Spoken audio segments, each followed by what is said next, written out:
ሰላም ስሜ ዮርዳኖስ ሱሌማን ሲሆን ሰበን ሁለተኛ ደረጃ 12ኛ ሲ ክፍል ተማሪ ነው። አሁን ማቀርብላችሁ አይሲቲ ዩኒት 1 ላይ ያለው ፕሬዘንት ነው። 1.1 እና 1.2 ላይ ያለውን ከኔ ጋር እናያለን። 1.1 ላይ ያለው ኢቲክስ ማለት ስነ ምግባር ሲሆን ስነ ምግባር ምንድነው ብለን በምናይበት ሰዓት ስህተት ወይም ትክክለኛ የሆነ ውሳኔ የምንወስንበት መርህ ነው። በመቀጠልም ስነ ምግባርና የህግ ጉዳይ የምንላቸው ምንድናቸው ብለን በምናይበት ሰዓት አንደኛ ፕራይቬሲ፣ ሴኩሪቲ ኤንድ ኢንፎርሜሽን ጋዘሪንግ ነው። ፕራይቬሲ ምንድነው ብለን በምናይበት ሰዓት አሁን ባለንበት ወቅት የመረጃ ደህንነት ማንኛውም ሰው ቅድሚያ የሚሰጠው ነገር። በመቀጠልም አድቫንቴጁ ምንድነው ብለን በምናይበት ሰዓት አብዛኛው ሰው መረጃዎችን ኢንተርኔት ወይም ዲጂታል አክሰስን በመጠቀም አካውንት ይከፍትና የራሱን የሆነ ፓስወርድ ያስገባል። እሱ አድቫንቴጁ።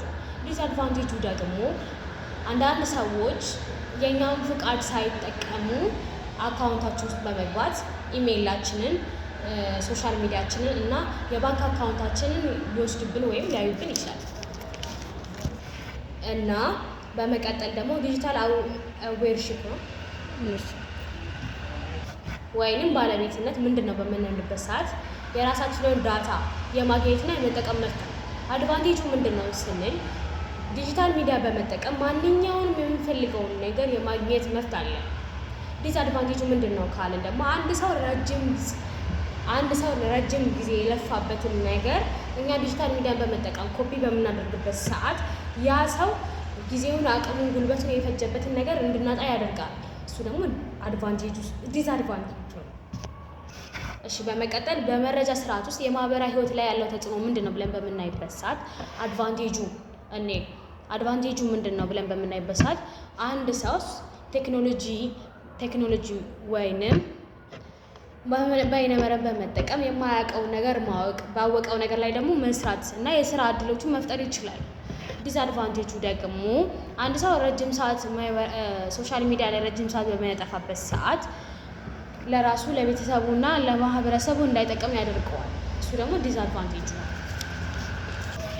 በመቀጠል የሳይበር ግንኙነት ምንድን ነው ብለን በምናይበት ሰዓት አንድ ሰው የራሱን የሆነ መረጃ ወይንም ሌላ ሰዎች እንዲያዩበት የማይፈልገውን መረጃ በመልቀቅ ወይንም እለቃለሁ ብሎ በማስፈራራት ገንዘብና ሌሎች ነገሮችን የሚጠይቅበት መንገድ ነው። የመረጃ ስርዓት በአካባቢ ላይ ያለው ተጽዕኖ ምንድነው ብለን በምናይበት ሰዓት አንድ ትልቅ ቦታ ይደርሳል ብለን የምናስበው ልጅ ሶሻል ሚዲያ ላይ ረጅም ሰዓቱን የሚያጠፋ ከሆነ ለራሱም አይሆንም፣ ለቤተሰቡም አይሆንም፣ ለማህበረሰቡም አይሆንም። ይሄ ልጅ ለራሱም ሆነ ለማህበረሰቡ የማይሆንበት ምክንያት ምንድነው ብለን በምናይበት ሰዓት ረጅም ሰዓቱን ዛሬ በሚያጠፋበት ሰዓት ሱሶቹ ላይ መጠመዱ አይቀርም። ሱሶች ላይ ተጠመደ ማለት ደግሞ ይሄ ልጅ ነገ ሱሶቹን የሚያስቀጥልበት ብር በሚያጣበት ሰዓት ከቤተሰቦቹ ከማህበረሰቡ መስረቁ አይቀርም። ይሄ ማለት ደግሞ ምን ማለት ነው? በእጃዙር ይሄ ልጅ ሌባ ሆነ ማለት ነው። ስለዚህ በጣም ተጽዕኖ አለው። እሺ በመቀጠል የመረጃ ስርዓት በጤናችን ላይ ያለው ጉዳት ምንድነው ብለን በምናይበት ሰዓት አንድ ሰው የመረጃ ስርዓት በአግባቡ ባለመጠቀሙ ምክንያት የእንቅልፍ መዛባት እና መድረስ ከሚፈልግበት ነገር አለመድረስ እንዳያደርስ ያደርገዋል። የሚቀጥለውን ደግሞ ጓደኛዬ መሪያም ትቀጥለዋለች። እኔ 1.1 እና 1.2 ነው ያቀረብኩት። የቀረውን ደግሞ እሷ ተቀርባለች። እሷን ተከታተሏት። ስሜ መሪያም አብዱልቃድር ይባላል። የሳቢያን ሁለተኛ ደረጃ ትምህርት ቤት የ12ኛ ሲ ክፍል ተማሪ ነኝ። አሁን ማቀርብላችሁ ዲጂታል አይደንቲቲ ማኔጅመንት፣ ዲጂታል ኮላቦሬሽን እና ዲጂታል ሲቲዝንሺፕ ይሆናል። በመጀመሪያ ዲጂታል አይደንቲቲ የምንለው በኦንላይን የሚገኝ የግለሰብ፣ የድርጅት ወይም የኤሌክትሮኒክ ዲቫይስ ሙሉ መረጃ ነው። ሁሉም ሰው ታማኝና ደህንነቱ የተጠበቀ ዲጂታል አይደንቲቲ አገልግሎት የማግኘት መብት አለው። መሰረታዊ አገልግሎቶች የምንላቸው ፋይናንሻል ሰርቪስ፣ ሞባይል ኮኔክቲቪቲ፣ ሄልዝ፣ ኤዱኬሽን እና ሌሎች አገልግሎቶችን የማግኘት መብት አለው።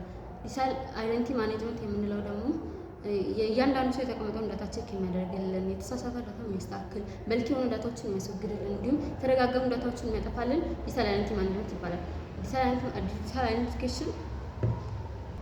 ዲጂታል አይደንቲፊኬሽን በተለያዩ መንገድ ቬሪፋይ ሊሆን ይችላል። በዳታ ቤዝ ቼክ፣ በዶክመንት አይደንቲቲ ቬሪፊኬሽን እና ባዮሜትሪክ ቬሪፊኬሽን ናቸው።